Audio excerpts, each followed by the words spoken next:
할렐루야. 여러분, 이제 대림절 마지막 주일로 우리가 지키고 있습니다. 지난 대림절 세 번째 주일을 지키면서 우리는 희망, 또 위로, 기쁨이라는 주제로 주인의 오심을 기다리는 우리의 마음이 어떠해야 하는지를 쭉 살펴보았습니다.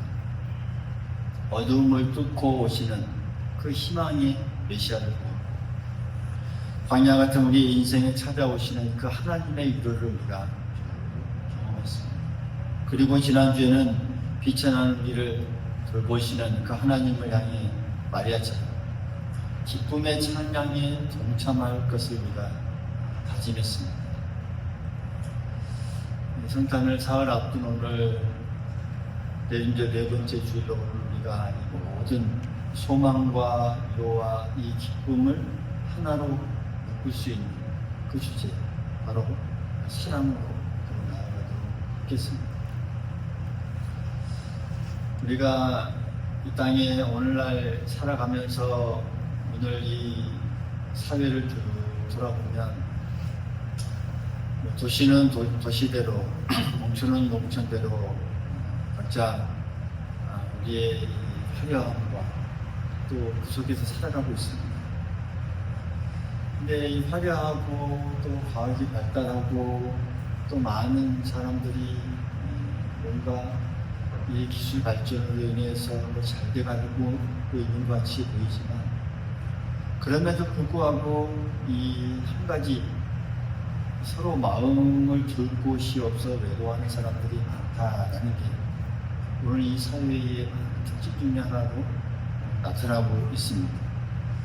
함께하지 못한다라고 하는 것이죠. 그걸 다른 말로 우리가 고독이라 부르고 또 외로움이라고 부릅니다.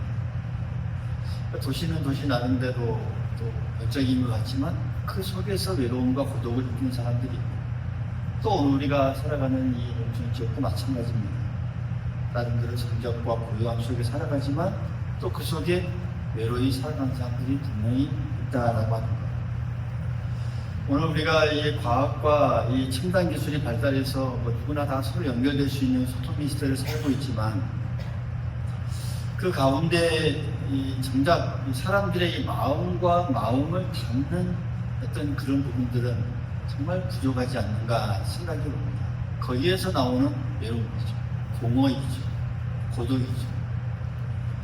그러니까 그 속에서 함께 머무는 이 마음을 서로 느끼게 해줄 수 있는 참 우리가 통화를 하고 또 미디어를 보고 스마트폰으로 세상 돌아가는 것을 영상으로 쉽게 접할 수 있는 것이긴 하지만, 그 속에서 내 마음은 공허해진다는 것이죠. 우리가 많은 것들을 바라보면서 또 재미있는 걸 바라보고 또 새로운 정보들을 우리가 습득하지만, 그 속에서 내 마음에 이 둘 자리가 어디 있냐라고 하는 거예요. 이렇게 보면 어떻게 보면 사랑이 머무는 그 공간이 부족하지 않는가 생각해 봅니다. 점점 더 이 마음이, 사람들의 마음이 고립되어지고 좁아져가고, 그래서 이 내 것만, 이 작은 것만 생각하는 그런 어떤 사람들의 이 모습이 오늘 나타나는 또 모든 사람들의 이 현상이 아닌가 생각해 봅니다. 이런 우리에게 오늘 성경은 임마누엘이라는 가장 따뜻한 소식을 전해줍니다.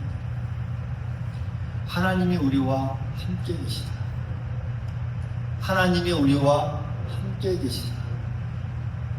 이 임마누엘의 따뜻한 소식을 전해줍니다. 함께하는 공간이 있다는 것이죠. 함께하는 것, 뭔가 공유하고 함께할 수 있는 그 분이 우리에게 늘 있다는 것이죠.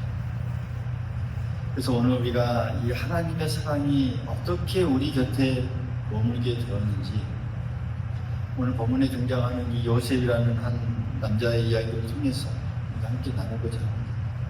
오늘 이 시간 이 하나님의 사랑, 임마누엘의 사랑이 우리 곁에 머물고 있는 그 과정이 어떤 상황을 통해서 우리에게 주어졌는지 오늘 본 말씀 우리에게 잘 말씀해 주고 있습니다. 오늘 본문의 주인공 요셉은 평생 하나님의 법을 지키며 정직하게 살아온 목수였습니다. 근데 그에게 인생 최대의 시련이 하나 다 닥치게 됩니다. 정혼한 이 마리아가 아이를 가졌다는 그 소식이 전해드린 것이죠. 당시 유대 사회에서 이것은 보통 일이 아니었습니다. 유대 율법에 따르면 정혼한 여인이 외도하여 임신했을 경우에는 마을 사람들이 그녀를 성문 밖으로 끌어내어서 돌로 쳐 죽여야 했습니다. 이게 유대 율법의 법이었습니다. 당시 사회가 규정하는 또 법이었고 하나의 정의였고 그 율법을 실천하는 하나의 방법이었습니다. 그런데 요셉은 오늘 말씀처럼 어떤 사람입니까? 의로운 사람이었습니다. 어떤 사람요? 오늘 말씀입니다. 의로운 사람이었습니다. 의로운 사람.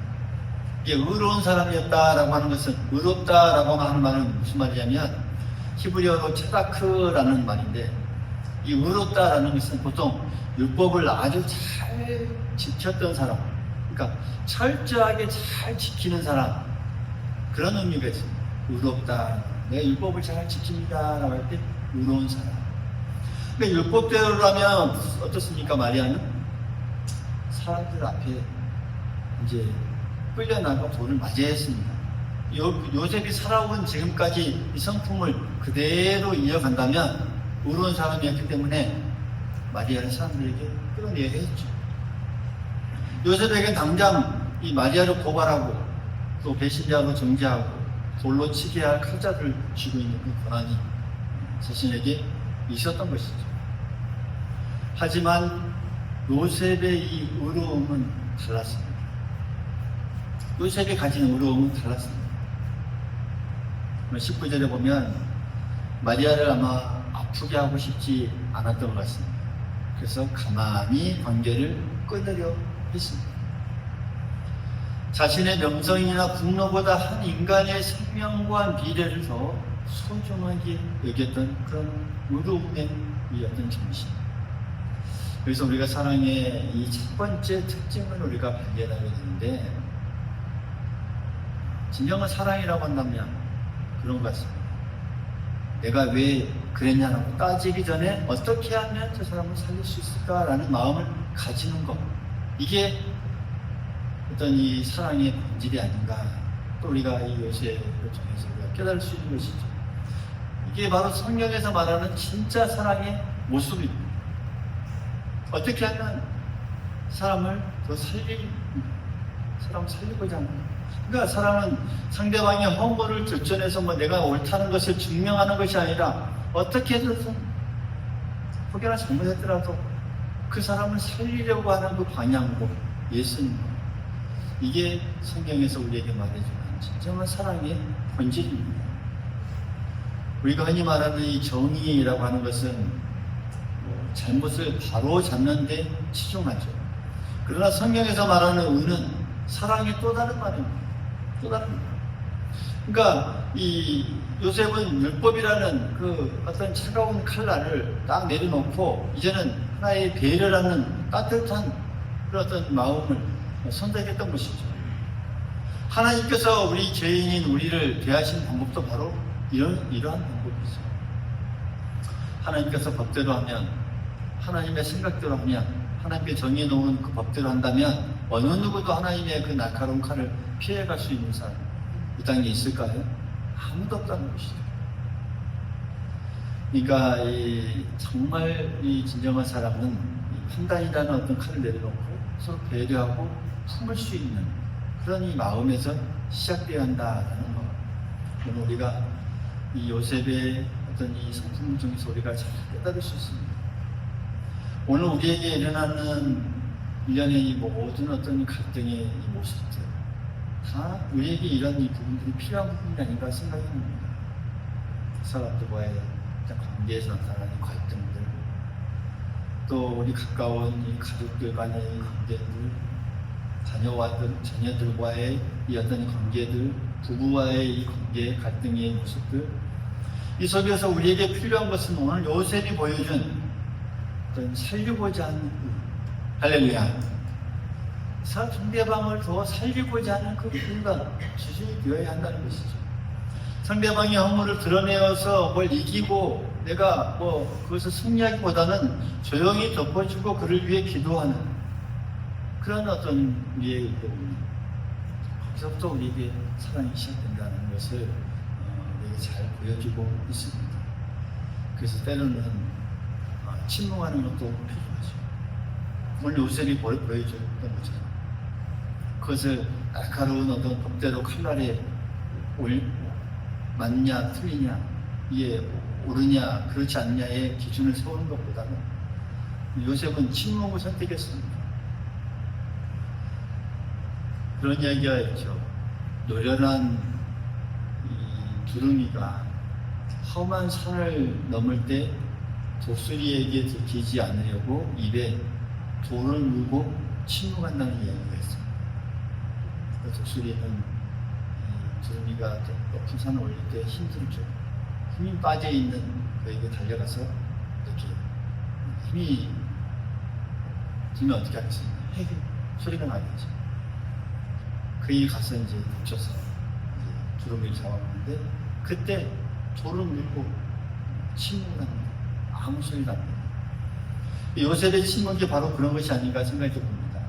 자신의 어떤 분노와 배신감을 다 누리고 이 마리아의 생명을 지키기 위해 기꺼이 침묵을 선택했다. 그런 이 모습들.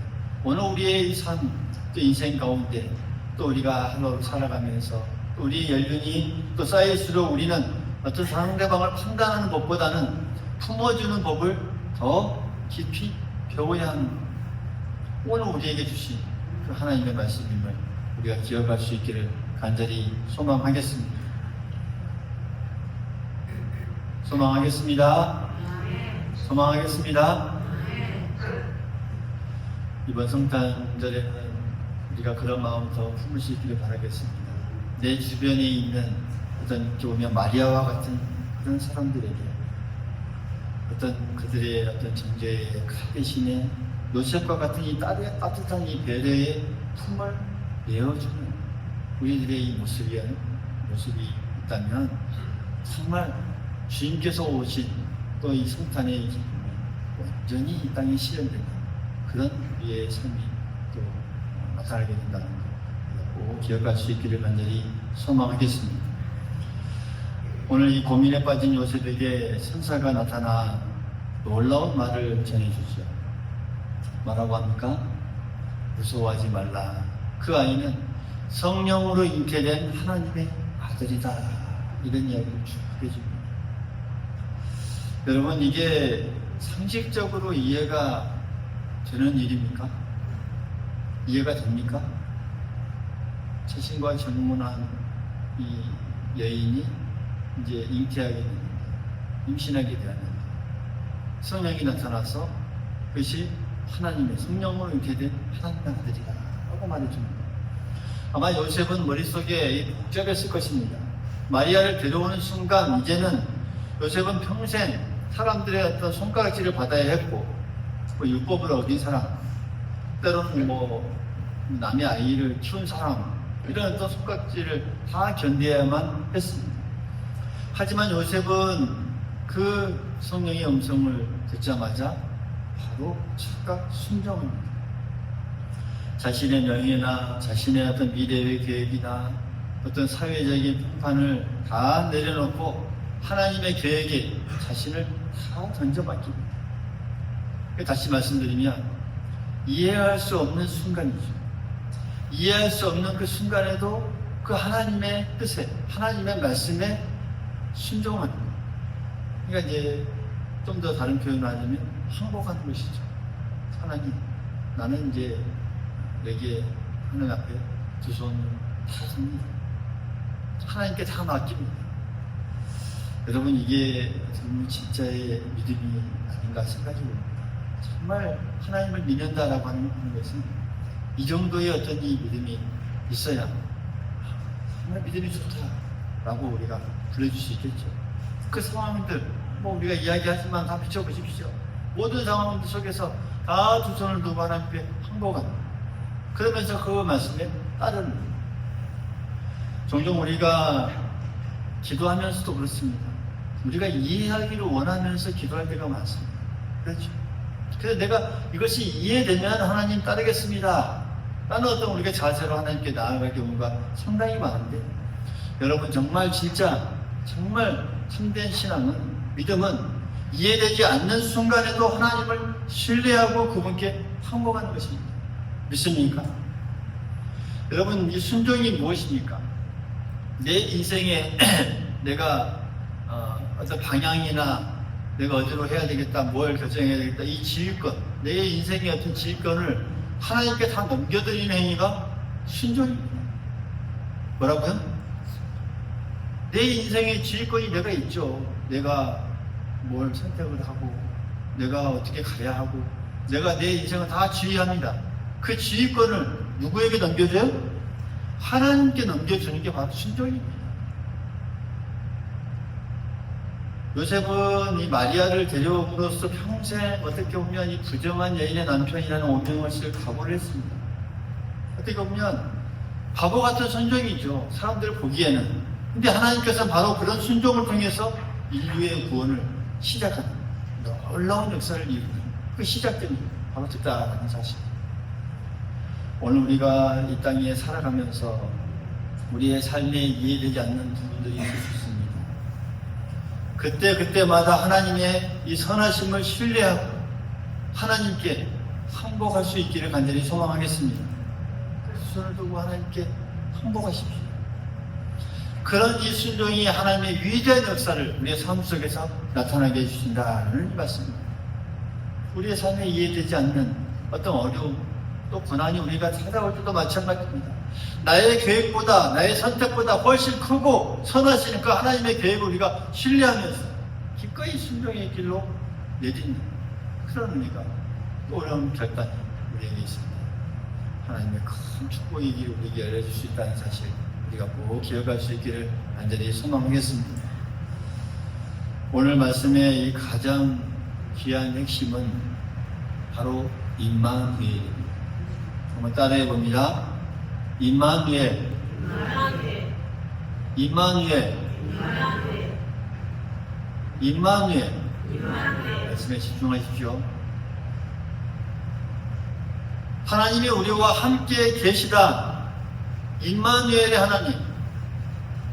700년 전 이사야의 예언이 이 아기 예수의 이 울음소리와 함께 현실이 되어서 나타났습니다. 영국에서 그 하나의 공모를 했습니다. 뭐냐면 런던에서 에든버러까지 가장 빨리 가는 방법이 무엇인가, 이것을 공모를 쭉 했어요. 그러니까 한 600km가 넘습니다. 자, 북쪽 에든버러에서 남쪽 이 런던까지 600km 정도가 넘는데, 이 런던에서 에든버러까지 가는 가장 빨리 가는 방법이 무엇일까라는 이 공모전에서 1등한 당선작이 무엇이었을까요? 무엇이었겠습니까? 바로 사랑하는 사람과 함께 가는 것이라고 합니다. 그러니까 사랑하는 사람이 곁에 있으면 아무리 먼 길도 가깝게 느껴지고, 아무리 힘들고 힘든 고통도 다 견딜만 해지기 때문이다라는 의미에서, 하나님께서는 우리를 곁에서 늘 구경만 하시는 분이시 아니십니다. 때로는 우리의 힘든 눈물, 우리의 질병, 또 우리가 어떤 고민의 문제로 어떤 이 잠을 설치는 그 과정, 때로는 눈물을 흘리는 그 눈물의 골짜기 속에서 우리가 겪는 그 모든 순간, 심지어는 우리가 또 겪는 이 죽음의 공포 속에서 직접 하나님은 우리와 함께 하시고 들어오십니다. 믿습니까? 함께 하십니다. 예전에 언급했던 2018년에 왔던 태국 그 동굴에 갇혔던 그 소년들, 잠깐 이야기했던 적이 있는 것 같은데, 여러분, 캄캄한 어둠 속에서 정말 열흘 이상 공포에 떨었던 아이들에게 구조대원의 이 불빛이 비쳤을 때에 그들에게 그 가장 큰 이 복음은 바로 구했습니다. 우리가 여기 있다, 너희와 함께 있다, 너희를 구하러 왔다. 이 구조대원들이 이 말하는 함께 있다라는 그런 음성이 들렸을 때에 그들에게는 가장 기쁜 소식이 복음이었습니다. 오늘 인생의 우리의 어떻게 보면 길 가운데 때로는 이 캄캄한 어떤 동물에 갇힌 것 같은 우리의 인생길 속에서도 주님께서는 늘 말씀하신다니까. 뭐라고요? 임마누엘, 내가 여기 있다. 내가 내 곁에 있다. 할렐루야. 오늘 우리에게 임하는 그 하나님의 사랑, 여러분 거창한 이성적인 구호가 아니라 우리와 함께 함이라는 그 시간의 선물입니다. 그게 바로 우리에게 임하는 그 하나님의 사랑의 본질입니다. 함께하는 시간, 우리와 늘 함께하는 공간. 누군가 아플 때 그 어떤 좋은 이 말과 위로보다도 그저 옆에서 말없이 손을 잡아주는 사람이 어떻게 됩니까? 고맙고 힘이 되죠. 힘이 나죠. 바로 임마누엘의 주님이 그런 우리의 하나님이시고 주님이십니다. 우리 곁에 계십니다. 늘 함께 하십니다. 우리가 어디에 있든지 간에 때로는 병상에 누워있든지 뭔가 일이 잘 풀리지 않아서 우리가 고민하고 있든지 때로는 뭔가 실패를 해서 우리의 모든 것이 다 풀이 죽어 있는 우리의 상황 속에서 여러분 기억하십시오. 우리가 혼자가 아닙니다. 임마누엘 주님이 늘 우리와 함께 우리의 곁에 계신다는 거 우리가 꼭 기억할 수 있어야 합니다. 때로는 그 기간이 때로는 힘든 기간이 너무 길어서 하나님께서 침묵하시는 것처럼 우리가 느낄 수 있지만 여러분 하나님께서는 침묵하시는 것이 아니라 우리 함께 옆에서 그 힘든 이 고통을 함께 느끼고 계신다라는 사실을 우리가 기억할 수 있어야 하겠습니다. 그래서 우리가 어떤 상황 속에서도 때로는 힘든 어려운 상황 속에서도 그 고통 속에서도 우리와 함께 하신다는 사실을 우리가 꼭 부여잡고 그 속에서 하나님의 위로를 하나님이 함께 하시는 그 공간을 우리가 느끼며 살아갈 수 있는 우리 모두가 될 수 있기를 간절히 소망하겠습니다. 오늘 우리가 임마누엘 주님을 진정으로 맞이할 수 있기를 간절히 소망하겠습니다. 우리 곁에 머무시는 그 사랑, 임마누엘, 우리가 맞이하는 귀한 이 성탄절 또 앞두고 있는 우리들의 삶이 될 수 있기를 간절히 소망하겠습니다. 오늘 그런 의미에서 요셉이 보여준 정말 의로운 그 배려와 그 용기 있는 하나님 앞에 이 순종이 있었기에 오늘 우리가 이 자리에서 하나님의 이 구원의 소식을 듣고 성탄의 소식이 오늘 우리에게까지 전해질 수 있었다라는 그 요셉의 이 판단과 선택이 오늘 우리에게 놀라운 축복의 은혜로 펼쳐지고 있다는 사실. 요셉이 무엇을 선택했습니까? 생명을 선택했고 하나님의 약속을 선택했던 그 모습을 보면서 오늘 우리가 이 성탄을 준비하며 맞이하며 주님의 오심을 맞이하는 오늘 우리들의 이 마음 속에서도 이 요셉과 같은 이 결단이 우리의 삶 속에서 계속 이어질 수 있기를 간절히 소망하겠습니다. 그게 무엇이었습니까? 첫 번째로 이 우리 주변에 이 마리아와 같은 사람들을 살리는 그런 사랑을 우리가 선택할 수 있기를 간절히 소망하겠습니다. 내 곁에 있는 사람들을 살리는 사랑을 한번 시작해 보십시오. 사람들을 살리는 사랑. 가깝게는 가족, 또 우리 자녀들, 또 이웃들, 그 사람들을 먼저 살리고자 하는 그런 사랑의 이 마음이 우리 안에 시작될 수 있기를 간절히 소망하겠습니다. 정죄하거나 비난의 돌을 내려놓고 배려와 용서의 손을 내밀 수 있는 그런 요셉이 될 수 있기를 간절히 소망하겠습니다. 그리고 내 생각과 달라도 하나님의 말씀에 즉각 순종할 수 있기를 바라겠습니다. 항복할 수 있기를 바라겠습니다. 그 항복한 그 자리에 주님의 기적이 일어났습니다. 오늘 요셉이 내 계획이 어떨 때는 깨어지는 어떤 일 속에서도 하나님의 선하신 계획이 이루어지고 있음을 우리가 믿고 나아갈 수 있기를 바라겠습니다. 그리고 임마누엘 주님과 늘 동행하십니다. 매 순간순간 임마누엘 그 주님과 함께하는 그 기쁨을 누릴 수 있기를 바라겠습니다. 아침에 눈을 뜰 때마다 주님 오늘 하루도 제 곁에 계셔주셔서 감사합니다. 주님 오늘도 나와 함께해 주십시오 라는 기도를 드리면서 임마누엘 주님 우리 곁에 늘 머무는 그 주님의 사랑을 우리가 느끼면서 우리가 이 땅을 살아간다면 우리가 이 성탄에 오심을 기억하는 우리의 모든 신앙이 더 아름답고 온전해질 줄 믿습니다. 할렐루야. 성탄은 하나님께서 우리를 얼마나 사랑하는지 그걸 우리에게 보여주시기 위해서 우리 곁에 다가오는 날입니다. 할렐루야. 우리 곁에 이사 오는 날입니다. 믿습니까? 우리 곁으로 오세요. 예, 우리 곁에 머무시는 그 하나님의 정말 위대한 사랑, 큰 사랑, 이 임마누엘의 신앙이 우리의 삶 속에서 때로는 불안이 더 평안한 것 같고 또 슬픔이 찬송으로 바뀔 수 있는 놀라운 우리의 삶과 우리의 모습이 될 수 있기를 간절히 소망하겠습니다.